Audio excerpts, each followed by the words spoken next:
Welcome to an exploration of one of philosophy's most enduring and profound ideas, Plato's allegory of the cave. This powerful metaphor, presented in his work The Republic, invites us to question the nature of reality, knowledge, and enlightenment.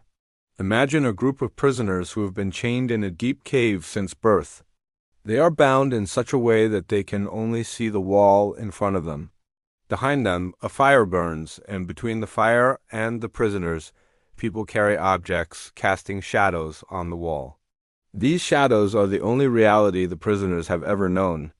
They name them, discuss them, and believe them to be the true forms of things. Their entire existence is defined by these fleeting, two-dimensional projections.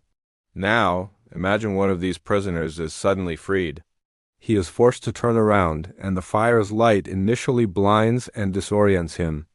The objects themselves, which cast the shadows, appear less real than the shadows he's accustomed to.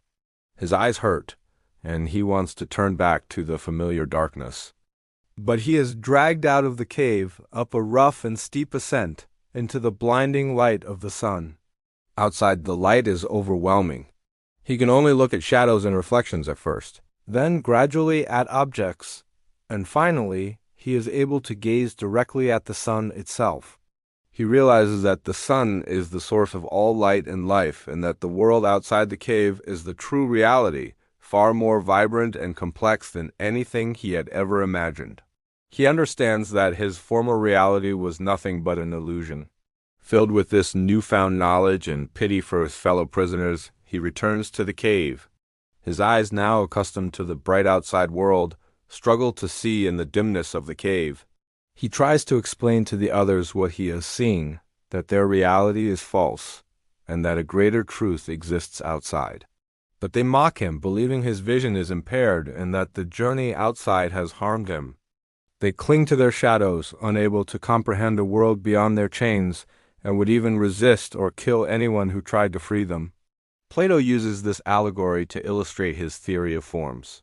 The shadows on the cave wall represent the physical world we perceive with our senses, a world of imperfect copies and appearances. The objects casting the shadows, and the world outside the cave, represent the true reality, the world of forms. These forms are perfect, eternal, and unchanging blueprints of everything that exists.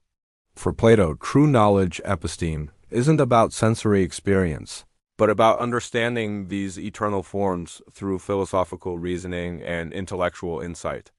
The journey out of the cave symbolizes the process of education and enlightenment.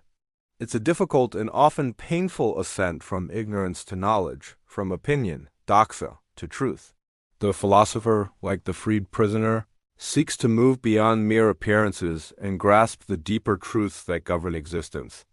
This pursuit requires critical thinking, questioning accepted norms, and challenging our own perceptions. However, the allegory also highlights the resistance to enlightenment. Society often prefers the comfort of familiar illusions over the discomfort of confronting challenging truths. Those who try to share deeper insights may face ridicule, disbelief, or even hostility, just as the freed prisoner did. In our modern world, filled with digital distractions, misinformation, and ideological bubbles, Plato's allegory of the cave remains incredibly relevant. It urges us to critically reflect on the sources of our information, to question what is presented as reality, and to have the courage to pursue truth beyond the shadows of our own metaphorical caves. True education demands this journey, even when it's uncomfortable. It reminds us that the pursuit of knowledge and wisdom is not a one-time event, but a continuous way of life. Thank you for joining this philosophical journey. May we all strive to turn our vision toward the light.